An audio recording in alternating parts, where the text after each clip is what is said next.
Hey there, this is Panzer J. Patton coming to you from the tower in Loves Park, Illinois. I'm wearing a hat. I know it kind of shades my face, but my hair is like really long and no barber shops are open in Illinois because of the shutdown, because of Corona. So, but I wanted to make a video for a few reasons. One is, um, uh, I saw a video a long time ago where John Hand Grenade just kind of sat down and had a conversation about, his situation and X and allies, and he had a cup of coffee. So I got my coffee, and I'm just kind of update you on some things that are going on. So the first thing is, I'm coming up on, or just right around the time, about a year into my Axis and Allies journey. I got the games originally in January of 2019, and for the first month or two, I really was just I was in a daze. I didn't know how to play the games. I had no one to play with, and so I just was trying to figure out the rules, and about this time last year, maybe a little in March, I started watching YouTube videos. And I was like, well, anything else I want to learn how to do, I watch YouTube. So I went to YouTube and I found the videos. And so that was about a year ago. And so some of the highlights of my first year back into playing the game, some of the highlights are, look at my notes here.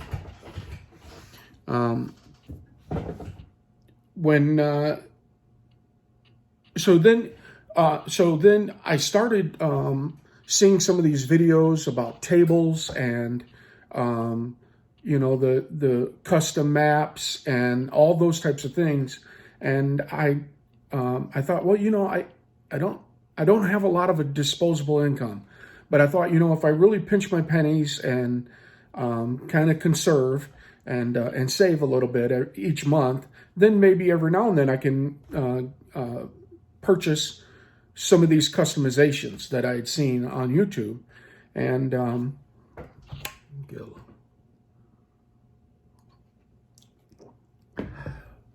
love coffee. So I started, buying little things. I think the very first thing I ever bought from HBG was some coasters.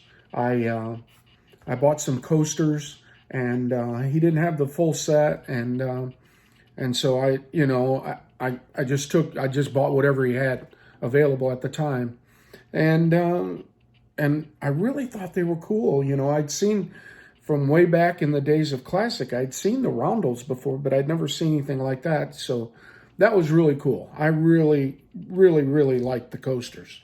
And I think that was the first thing I bought. Well, then sometime last summer, or might have even been in May, late spring, I came across an old Christmas list video that General Hand Grenade made. And in that video, there was, he just listed out some things that someone might want to buy for someone who plays Axis and Allies.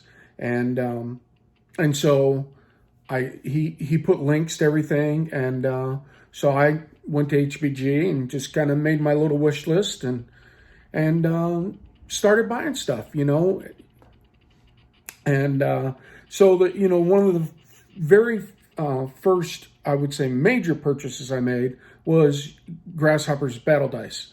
I went on there, I saw the dice. I think they're about $40 a set. And so I said, all right, that's going to be my next purchase. So I had the coasters, and then the next thing I bought was the Battle Dice. Now, I bought the dice with no one to play with and didn't even know how to play the game, which is kind of funny. But the idea of being able to roll multiple dice for multiple units at the same time, that was pretty cool. That, I don't know who first came up with the idea of battle dice, but that is an awesome idea. Definitely speeds up the game. So I bought that battle dice, and I remember just thinking up scenarios and rolling them out just to see, how the dice worked and everything. It was pretty cool. I really enjoyed that little bit of time there.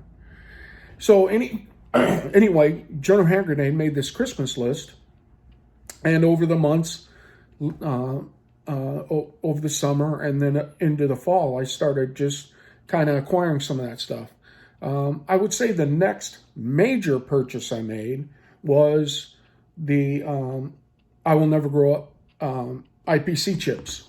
The little chips, and so I bought a base set of those, and I think I got them off of HBG. I don't think I Will Never Grow Up was selling them anymore, and so anyway, I got them off HBG, and I bought the base set with a G40 set, I should say.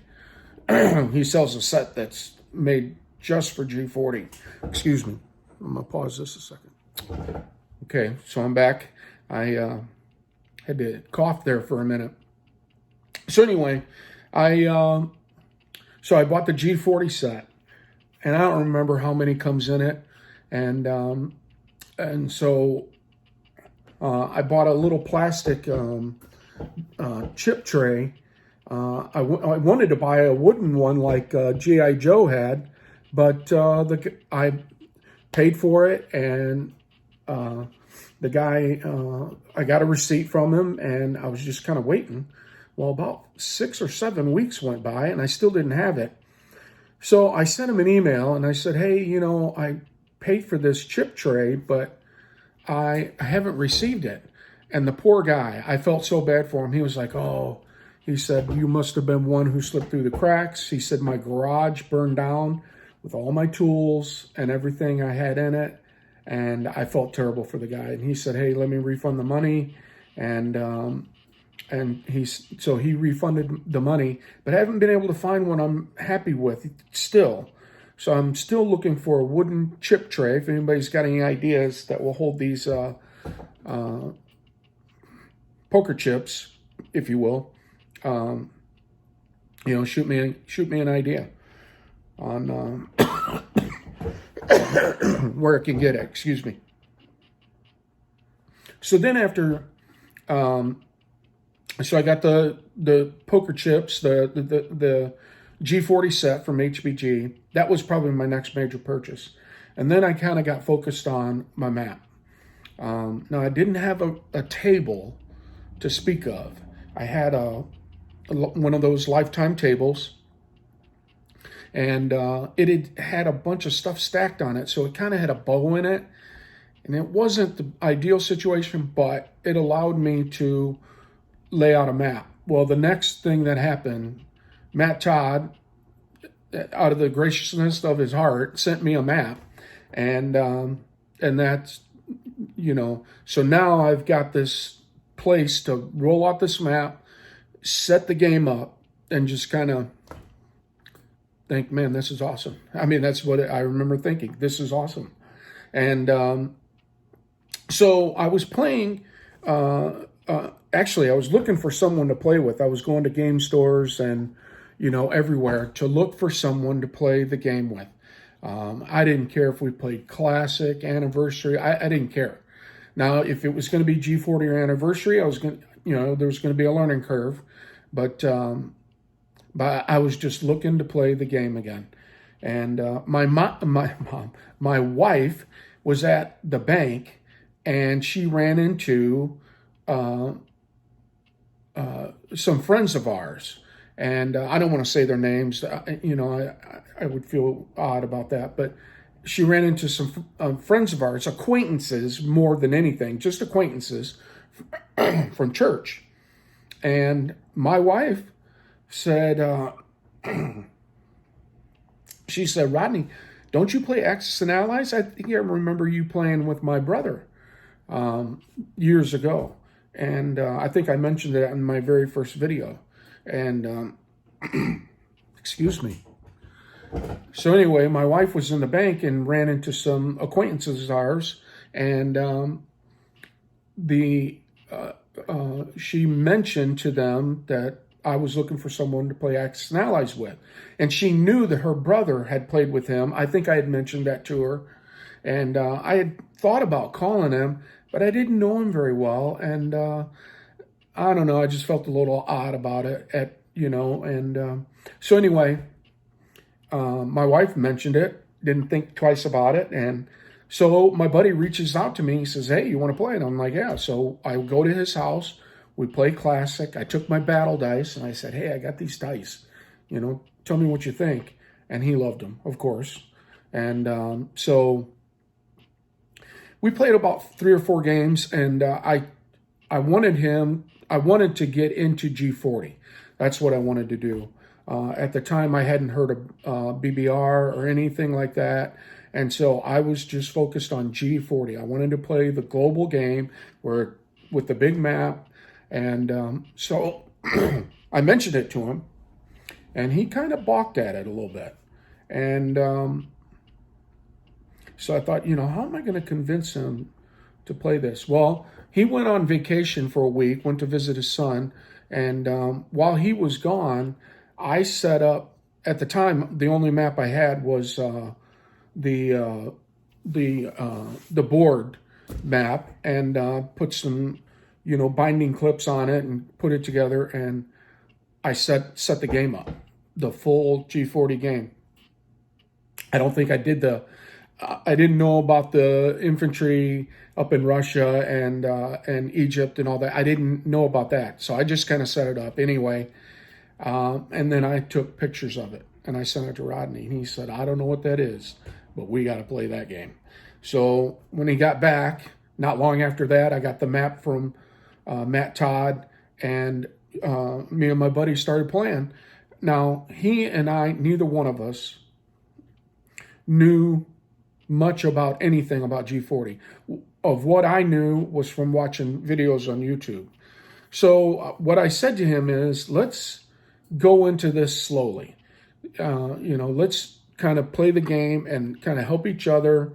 And nobody's going to win or lose necessarily. We'll just kind of see what the dice do, and we'll just kind of help each other with the rules. And we did that for probably about 3 or 4 months. Where we would get together. Now, I'm not working because of my kidney failure. So, and he has a job where he only works Saturday and Sundays, and so we would play during the week, which was very different from everybody else on YouTube. So during the week we would play, and on the weekends I'd watch videos. So, so what I knew about the game, I knew from watching YouTube videos. So we just kind of walked through it, and when we had a question or something, I would text Young Grasshopper, and he would, either give me a call back, or we would just do it through text, and really helped out. I also started watching any video I could about strategy and strategic bombing raids. The only thing we have not integrated into our G40 game at this point. We're pretty sure we're following all the rules very closely, except convoy raids. We haven't started doing convoy raids, and but that is next. It's right around the corner. This last game we played, I don't think there were any major mistakes as far as rules go, and so I think we're ready to do the convoy raids, add that part of the game to our game. Now, I've mentioned before that I did not want to use the research and development that was in G40. It's the same basic concept of research and development that goes back to the original game, which is basically luck. And then what you get is the only difference is you can choose from a list 1 or list 2 in G40, compared to Classic. Classic, you have one list, you roll, and whatever you get. Well, the idea of lucking into whatever your technology is, I wouldn't even spend money on it, because if you can't, if you're Russian, you get super subs, it's useless. And then you spent that money.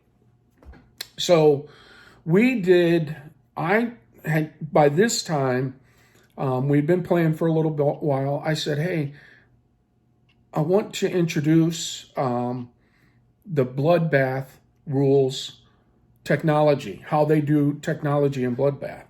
And so I kind of explained it to him, kind of walked through, what you do. I gave him the BBR rule book, and I said, you choose from these, and we just kind of added that portion to our game that is not G40. It's technically, or not technically, it is Bloodbath, how they do technology. I wanted to do that for two reasons. One is I don't like the G40 technology, how you go about it. Two, when you add technology to the game, it speeds it up. I mean, a lot more units get eliminated quicker, and it does speed up the game.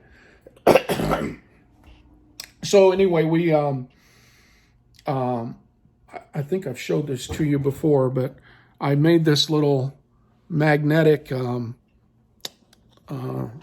shoot, there it is. Made this little magnetic board there. It's got the G40 technology on it, the income tracker. And so anyway, I made that, and it's got a metal backing on it. And so all the roundels have little magnets on it. And so that's how we are able to see the income and the technology tracker all from anywhere we sit around the board. So anyway, that's the one aspect of the game that we're not following as far as G40 goes. So then we started, when we were playing, one of the things I noticed is we would run out of ones with the G40 set often. Not, a rarity, but often.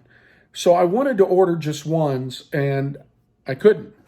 I went to I Will Never Grow Up, and I don't know if they're not selling them, but I really wanted just, 15 or 20 ones, and I couldn't do it. So I figured what I was going to have to do is buy another set. And I thought, oh man, that's $55 or more. And so that I went, I put that on the back burner. And I just thought, at some point, maybe if I've got a little extra money, I'll do that. So in the meantime, while we were playing, I bought the rule book. I bought a couple of rule books from Sire Blood. Then at Christmas, the map that Matt Todd sent me was, it's a great map. There's nothing wrong with the map at all. But the problem with that map is, because of my vision, I do have vision issues along with my kidney issues. There were at times I could not see the borders, especially when it came to Russia and Germany. Those borders up there became very foggy to me. Now, when we were helping each other, it didn't really matter much. But there were many times I would go into something and he would say, "Oh no, you can't do that. There's a line here or whatever." And so when I saw Sire Blood's map and I saw people playing on it, I thought to myself, I bet that map will work better. Matt Todd's map worked great. I was so very appreciative of it, but eventually I would like to go to BBR, so I might as well buy a map. So at Christmas I made a Christmas list, and I said, this is what I want. And one of the main things was a map. And my oldest daughter, gave me a gift certificate to Office Depot, which, by the way, I'll tell you a story about them in a minute. So I went to Office Depot and printed the map, and I got home and she did not print the map that I asked for. It was an older version. So I thought, oh gosh, this is going to be a nightmare. I know it. So anyway, I go back in. I said, hey, listen, here's what happened. There are 2 maps on this file, on the flash drive I gave you. I said, one's the older version, one's the newer version. I told her to print the August of 20, I think it was 2019, August of 2019 version. I said, that's what I want. And she printed one from like a year earlier. And I said, I'm sorry. I said, but this is not what I asked for. It's not what I paid for. And she said, don't worry about it. No big deal. I gave her the old map. She printed me a new one, and I have my new map now. So so for Christmas, I got the map, and it helped immensely in my being able to see the borders and whatnot. And so we've just been playing, and I've added some chips. Gray chips were kind of hard for me to distinguish between gray and green. I'm definitely colorblind, and colorblind does not mean I can't see colors. I don't see in black and white, but if they're not distinct colors, like for instance, Grasshopper's Battle Dice, in certain lights, I cannot tell the difference between blue, green, and black. Can't see the difference at all. Matter of fact, sometimes, depending on if the sun's out or whatnot, and we're playing, I'll have to say, "Hey, buddy, can you help me separate these dice? I can't distinguish what color's what." And so anyway, my vision issues, the gray and the green chips that come with the game, I couldn't distinguish. So I went on HBG and I bought white and blue chips, and I used the blue as the 3, and the white is 1, and then the red I can definitely see, and that is 5, and that's kind of how we do our chips. So I started, I added chips. I bought a factory set. I bought a roundel set, and I bought these. Let me see if I can find one real quick. I bought these little swastika roundels, and I really like them, but I don't know if they're offensive or not. I didn't think about it when I bought them, but they may be offensive. And I'm old school. I'm an old guy. I don't think that way about being politically correct. And my daughters are always, "Dad, you can't say that. You can't do that." I'm like, "What did I do?" It's not like I use racial epithets. I'm like, what did I do? So anyway, I don't know if they're offensive or not. I hope not. I certainly wouldn't want to be offensive while I'm playing a board game. So anyway, so I bought different roundels, and I bought the big roundel set, and then I bought some other additions to that, some Canadian ones for when we do start BBR. And so anyway, so that's kind of the 1 year highlights, of what I've been doing. Now, I bought excuse me, sorry about that. My throat gets so dry from talking. I gotta cough a little bit and then take a drink of my coffee.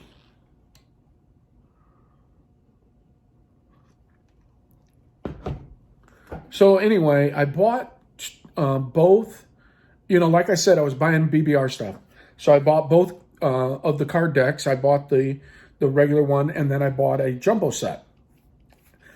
And so I went on to Drive Through Cards, and I bought a double deck plastic case. Matter of fact, let me get that.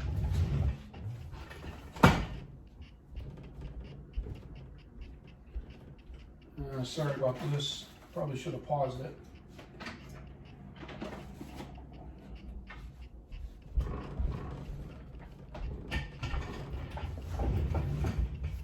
All right, so I bought this double deck case to keep my cards in, to, you know, protect them. You know, and so I, you know, I protect my cards that way, and it really has worked out well. I don't use them at all, and I didn't want them just sitting around wrapped up in saran wrap or something, so I bought that. So then I was looking for something to keep my jumbo set in. So I went to Make Playing Cards and sent them an email saying, hey, this is what I'm looking for. And somebody wrote me back and said, oh, yeah, we have exactly what you need, blah, blah, blah. Here's the link. I went to the link. I ordered it, got it. No, not at all. It was for poker size cards, which are even smaller than the Bloodbath cards. Poker cards are maybe about the same size, maybe a little bit thinner. And it wasn't even close.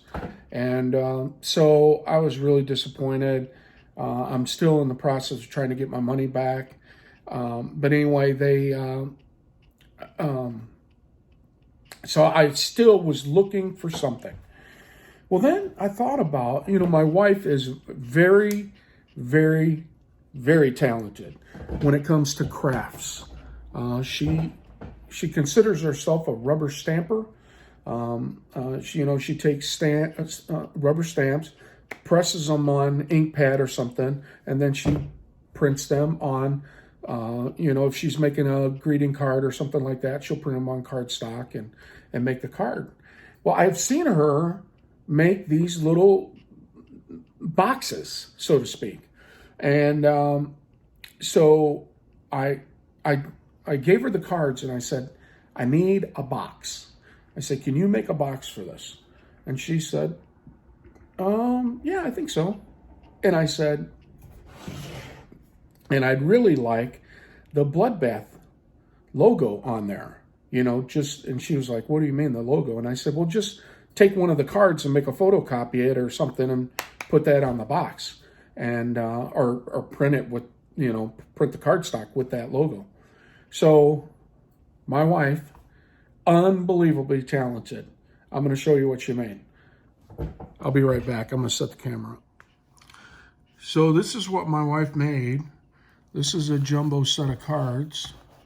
And, it's a box. It's pretty sturdy. And she made this. And I told her, I said, I'm going to make a video about this. And there might be some other guys out there who want one. And so I asked her, I said, what would you charge? And she said, well, I don't know. I said, how about $5? She said, well, it doesn't cost me that much to make it. I said, and your time? She said, yeah. So she will make these for anyone who wants a box for their jumbo cards for $5 plus shipping. I have no idea what shipping will be. The box is rigid, so it'll have to be at least that size. And I know weight is probably more of the issue than size, but yeah, it's perfect. They literally, the cards fit in like a glove. It's a good box to keep your cards in when you're not playing, to keep them in good condition. And so I recommend both of these, this little set and this box, to, protect your cards, your investment, so to speak. So, all right. So I've got one more thing that I recently added, and it's something I saw over a year ago, and when I saw them, matter of fact, I saw them on G.I. Joe's channel first, and when I saw them, I just knew I had to have them. Well, they're so good, they're hard to see.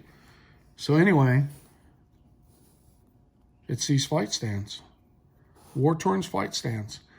Just recently, War-Torn started making these again. And pull these back into the C zone. You can see them a lot better.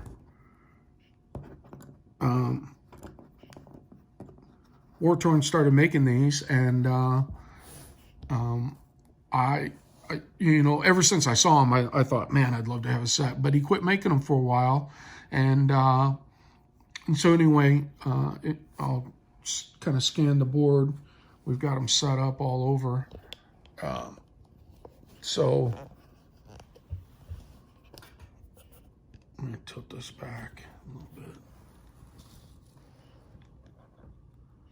so you can see, you know, there's not so many over in the Pacific right now. We just had a major battle. Oh, there's a bunch up there. We just had a major battle in the Pacific. So a lot of planes and ships went down. He's got some bombers in Italy. And so there's the Russian fighter, a couple of German planes. So anyway,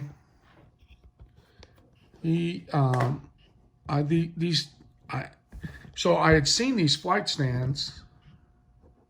But I had never really put my hands on them, obviously. And so when War-Torn started making them again, what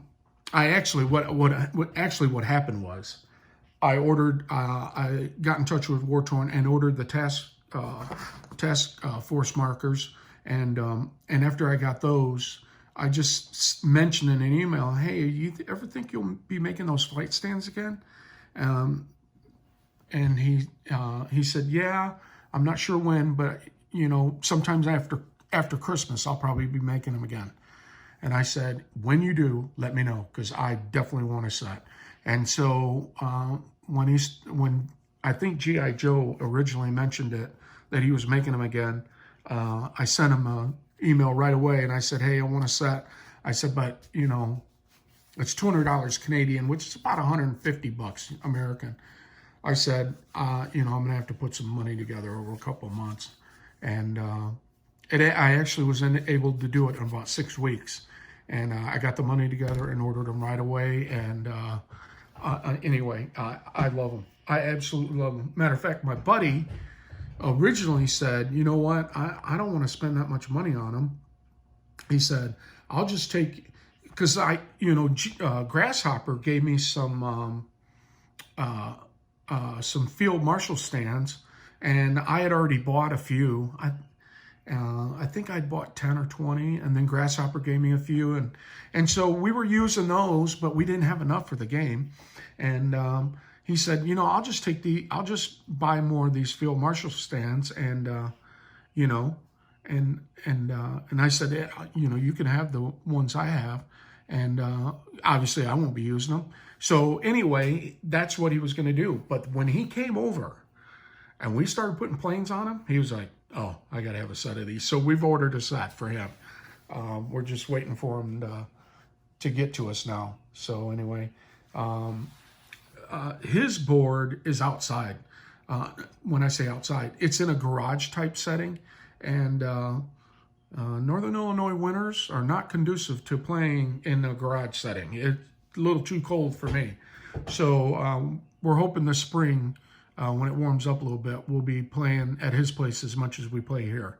And he's got an oversized map and all this stuff in, and he's got a lot more room than I do. So we'll probably be playing over there quite a bit. Anyway, so those are the, you know, these two things are the new additions lately to what I have, and you know, just enjoying my time playing Axis and Allies. As far as YouTube goes right now, I highly recommend the BBR test. Hambone's playing Germany and Italy.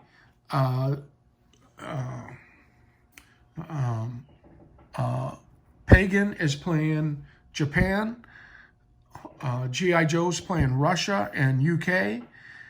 Corpo is playing, Corpo 24 is playing USA, and Lieutenant Dan, I think he's part of that playing group down in Atlanta. Lieutenant Dan is playing Franzanada, Anzac France and Canada. Franzanada is what I call it. Anyway, all right, so I'm going to wrap this up.